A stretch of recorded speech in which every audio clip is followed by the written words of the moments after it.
With yet another election around the corner, I find myself frustrated with the idea that minorities keep voting for the Democratic Alliance. Even close friends stating that the DA is the only party that can win the ANC. And yet it's only when you realize that our people and friends don't even know that South Africa has a proportional electoral system that you know that we are in fact in much deeper trouble than you originally thought. As a minority, it is extremely important to stand united with a set objective against a majority. But even here we falter, breaking up into smaller, non-effective political parties, organizations, etc. I'm going to try and make this video as small as possible, stopping here and there to give out a fact or a short story. I will be trying to educate you in the easiest way I possibly can, taking on the Democratic Alliance and the lies they use to make you vote for them. You might ask why I'm focusing on the DA. By the end of this video, I promise that you will understand. Fact number 1. The DA supports black economic empowerment and affirmative action. This is an important fact to remember as a minority group, because most of the BEE and AA laws are discriminatory practices oddly used in SA to empower the majority instead of what it was originally created to do, empower minorities. Remember that when you vote, you're not voting just for a political party. You are in fact voting for their party's constitution and empowering them with your voice to drive those agendas. Minorities do not realize that they are voting away their own freedom when they vote for the DA. I have collected a couple of short clips where the DA admits to this agenda. Here is Lindiwe Mazibuku's view. Also remember, this is the same woman that published a book in which she said that the DA does not want white nationalists. Why not just say nationalists is beyond me, but it is proof of a racial agenda.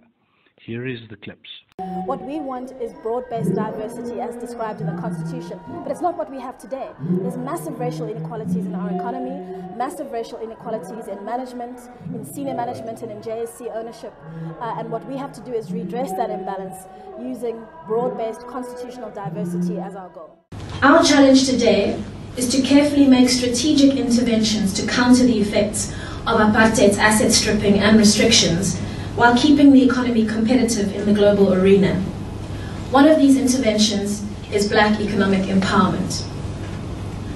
The DA believes that broad-based black economic empowerment is a necessary condition for reconciliation, redress, and economic growth. We are full supporters of BEE. We are full supporters of affirmative action. Grace-based quota. In the next clip, we have the former leader of the DA and still Premier of the Western Cape, Helen Zille, saying it as clearly as she possibly can say it.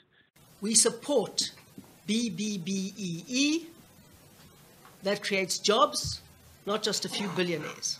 Asked whether the party's support for employment equity and BEE could offend some white voters, the party's leader was firm. Our policy is unashamedly that black advancement benefits everyone. And if there's any South African who doesn't particularly like that idea, there are many other parties to choose from. And finally, here we have the new leader of the Democratic Alliance supporting BEE and saying that they will never stop supporting BEE. Uncle Wilmot James went on Power Talk and he said, no, you don't have BEE, we've got diversity economic empowerment. You would get rid of BEE. Never. But that's what he said. We erected a billboard that says we support triple B, double E. I hope that I have now proven to you without a shadow of doubt that the DA supports BEE, affirmative action, and employment equity. And I'm sure you'll agree that not only is this harmful for our generation, but also for our children's future. Fact number 2.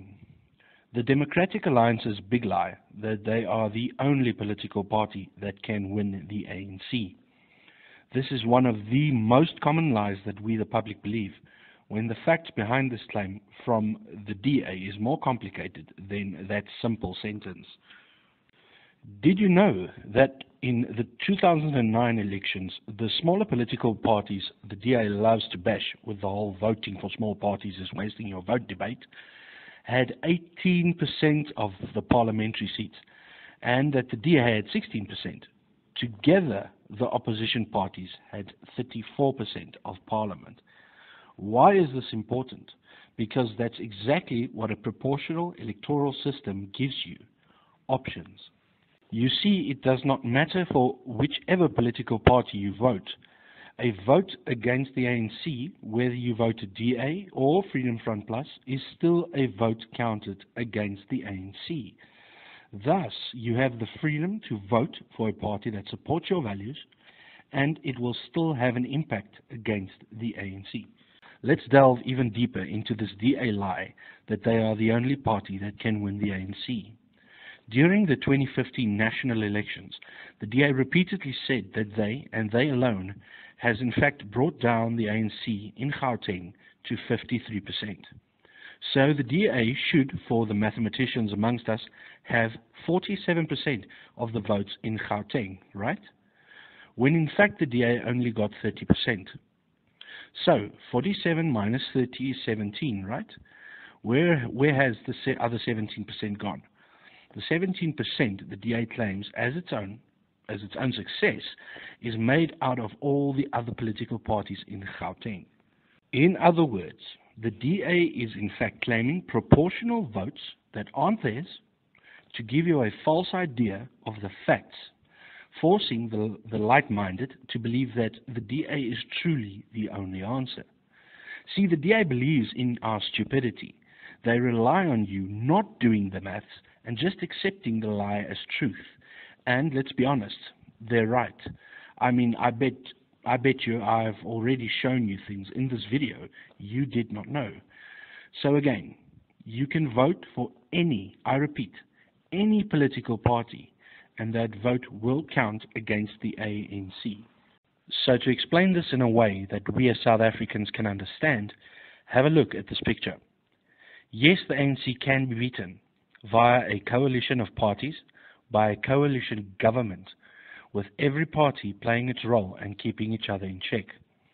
For instance, in 2015, the DA had a witch hunt in the Western Cape regarding Cape Coloureds working for the correctional services. The DA stated that there aren't enough blacks and that they need to fix this by letting coloureds go. Sounds familiar, right? Something the ANC would do. Now, had the Freedom Front Plus had a proportion of the votes, they could have stopped the DA's policy regarding this, and they would have no choice but to listen. The DA does everything in its power to destroy these proportional options for you by spending hundreds of thousands of rands on SMSs aimed at smaller opposition parties. One scenario that comes to mind, and some of you might remember this, was the Bobby van Jaarsveld tweet. So the DA sent out a SMS, and by the way, nobody knows where they got everyone's numbers, but anyway, they sent out an SMS attacking the Freedom Front Plus, not the ANC, but rather smaller political parties. The reason for this is that they need to convince you that they are the only option, with outright lies. And so Mr. Bobby van Jaarsveld received a DA SMS and decided to tweet the SMS on his Twitter account.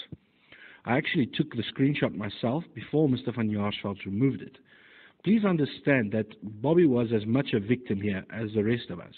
He did not know, didn't stop, and didn't question. Bobby's first child was born during the same time, and as a result, Bobby's first vote after his child's birth was a vote against his own child's future. Bobby most probably voted for BEE, affirmative action and employment equity, without even knowing it. This was not his fault, and with all due respect, Mr. van Jaarsveld is a great person. But we need to know and take responsibility for ourselves when it comes to voter education. And finally, I hope you're still awake. Even worse than voting for wrong political party policies is not voting at all.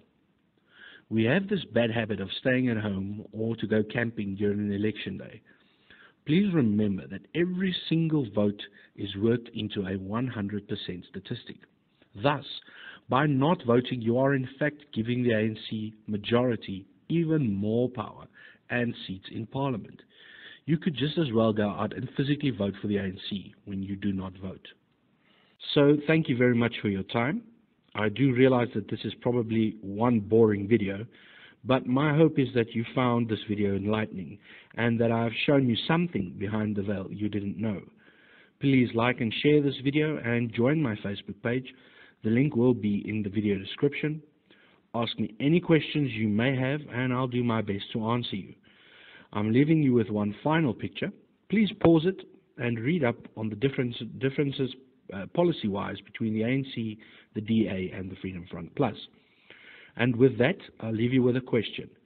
Do we continue what is easy, or do we start doing what is right? Which one of these provide a future for not just ourselves, but our children as well? Thank you.